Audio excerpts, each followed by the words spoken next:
Hi అండి. Welcome to my channel. మీరందరూ బాగున్నారా అండి? నేనైతే చాలా బాగున్నాను. మీరందరూ కూడా బాగుండాలని మనస్ఫూర్తిగా కోరుకుంటున్నానండి. ఈరోజు నేను వచ్చేసి ఎంతో టేస్టీ అయినా ఎంతో హెల్తీ అయినా సూపర్ లడ్డు అయితే చేయబోతున్నాను. ఏంటా అనుకుంటున్నారా? జొన్న పేలాలతో లడ్డూలు అనమాట. చాలా అంటే చాలా బాగుంటాయి. చాలా సింపుల్గా చేసుకోవచ్చు. చాలా టేస్టీగా ఉంటాయి అనమాట. ఈ జొన్న పేలాలని ఎలా ప్రిపేర్ చేసుకోవాలో ప్రాసెస్లోకి అయితే వెళ్ళిపోదామండి. ముందుగా మనం జొన్న పేలాలు అయితే తీసుకోవాలన్నమాట. లేదంటే మనం ఇంట్లో కూడా ప్రిపేర్ చేసుకోవచ్చు అనమాట అండి. లేదంటే మనకి మార్కెట్లో కూడా అవైలబుల్గా దొరుకుతాయి అనమాట. ఇలా తీసుకుని ఈ జొన్న పేలాలతో మనం లడ్డూలు అయితే ప్రిపేర్ చేసుకుందామండి. ఏదైనా మనం ఒక మెజరింగ్గా పెట్టుకోవాలన్నమాట. అలా పెట్టుకుంటే మనకి జొన్న పేలాలతో లడ్డూలు అనేవి చాలా బాగా వస్తాయి అనమాట అండి. ఈ జొన్న పేలాల్లో మనకి అక్కడక్కడ మనకి జొన్నలు అయితే ఉండిపోతాయి అన్నమాట. అందుకని మనం స్ట్రైనర్తో ఒకసారి మంచిగా జల్లించేసుకున్న తర్వాత అప్పుడు మనము ఈ జొన్న పేలాలు అయితే యూజ్ చేసుకోవాల్సి ఉంటుంది అనమాట అండి. ముందుగా మనం ఈ జొన్న పేలాలను అయితే కొలుచుకొని పెట్టుకోవాలన్నమాట. ఏదైనా ఒక బౌల్ అయితే తీసుకుని ఇలా బౌల్తో ఒక 3 కప్పుల వరకు జొన్నలు అయితే తీసుకోవాలన్నమాట అండి.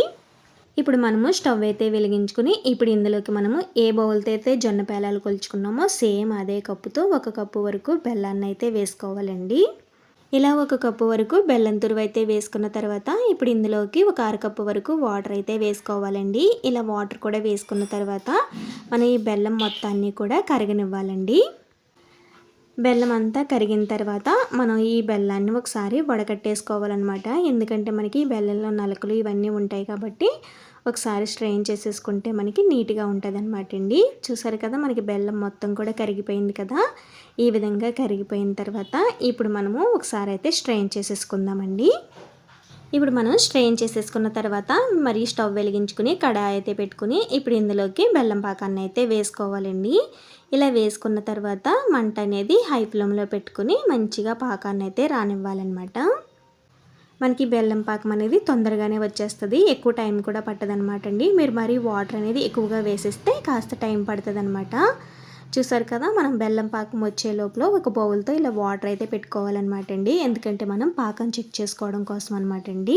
చూసారు కదా, మనకి బెల్లం పాకం అనేది మంచిగా దగ్గర పడటం స్టార్ట్ అయింది కదండి. ఇలాగ మంచిగా నొరగలు అయితే వచ్చి దగ్గర పడుతూ ఉంటుంది అనమాట. ఇలా దగ్గర పడుతున్నప్పుడు ఒకసారి అయితే చెక్ చేసుకోవాలన్నమాట అండి.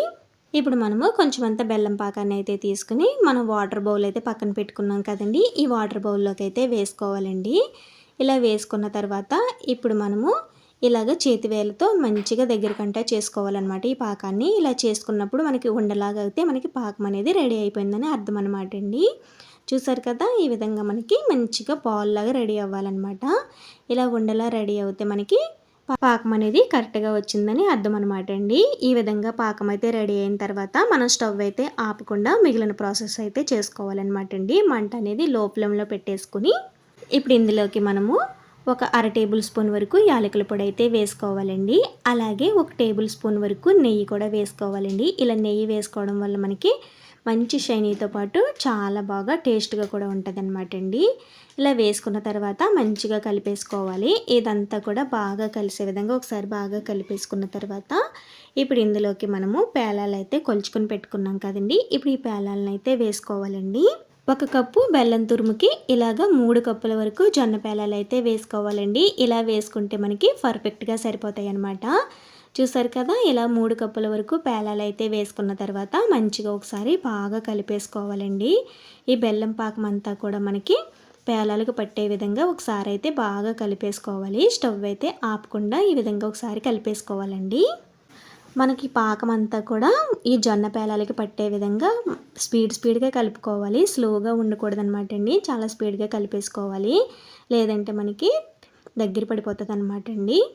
చూసారు కదా, బెల్లం పాకం అంతా కూడా పేలాలకి పట్టే విధంగా ఈ విధంగా కలుపుకున్న తర్వాత ఇప్పుడు మనము స్టవ్ అయితే ఆఫ్ చేసేసుకుని ఒక పక్కన పెట్టుకుని ఈ విధంగా మంచిగా ఒకసారి బాగా కలిపేసుకుని ఇప్పుడు మనము ఉండల్లాగా చుట్టుకోవాలన్నమాట. ఉండలు చుట్టుకునేటప్పుడు మనకి వేడి మీదే చుట్టుకోవాలి కాబట్టి మనకి చెయ్యి కాలకుండా ఇలా తడి చేసుకుంటూ ఉండల్లాగా అయితే చేసుకోవాలండి. ఇలా చేతికైతే తడి చేసుకుంటూ ఇలాగ ఉండల్లాగా చేసుకుంటే మనకి చాలా చక్కగా పేలాల ఉండలు అయితే రెడీ అయిపోతాయి అన్నమాట అండి. ఇలా పేలాల ఉండలు అయితే ప్రిపేర్ చేస్తున్నప్పుడు మధ్య మధ్యలో మనము ఒకసారి బాగా కలుపుకుంటూ ఉండాలి. ఇలా కలుపుకోవడం వల్ల మనకి అడుగు పట్టేయకుండా మొత్తం అన్నీ కూడా మంచిగా ఉండలాగా ప్రిపేర్ అవుతాయి అన్నమాట అండి. మనకి వర్షాకాలం ఆరంభంలో చాలా రకాల ఆరోగ్య సమస్యలు అయితే వస్తూ ఉంటాయి. అలా మనకి ఈ ఆరోగ్య సమస్యలు అనేవి దరిచేరకుండా ఉండాలంటే డెఫినెట్లీ ఇలాగా జొన్న పేలాలతో ఇలా లడ్డూలు అయితే ప్రిపేర్ చేసుకు తినండి. చాలా అంటే చాలా బాగుంటాయి అన్నమాట. మనకి ఇందులో ఫైబర్ కంటెంట్ అనేది ఎక్కువగా ఉండడం వల్ల మనకి జీర్ణశక్తి సమస్యలు కూడా దరిచేరవన్నమాట అండి. మనకి వర్షాకాలంలో జీర్ణశక్తి అనేది కాస్త తక్కువగా ఉంటుందన్నమాట అండి. అందుకని ఇలాగ జొన్నలు అయితే శరీరానికి వేడి చేసి మంచి శక్తిని అయితే ఇస్తాయన్నమాట. డెఫినెట్లీ మీరు కూడా ట్రై చేయండి. ఎంతో టేస్టీ అయిన జొన్న పేలాలతో లడ్డూలు అయితే రెడీ అయిపోయాయి అనమాట. చాలా అంటే చాలా బాగుంటాయి. పిల్లలకు కూడా చాలా బాగా నచ్చుతాయి అనమాట అండి. మరి మీరు కూడా తప్పకుండా ట్రై చేసి ఎలా ఉన్నాయి అనేది కామెంట్లో చెప్పడం మాత్రం అస్సలు మర్చిపోవద్దండి. మరి మీకు కనుక నేను చేసిన ఈ జొన్న లడ్డూలు ఎలా అనిపించాయో డెఫినెట్లీ కామెంట్లో చెప్పండి. సరేనా అండి? ఇంకొక వీడియోలో మళ్ళీ కలుసుకుందాం. సరేనా అండి? Bye bye.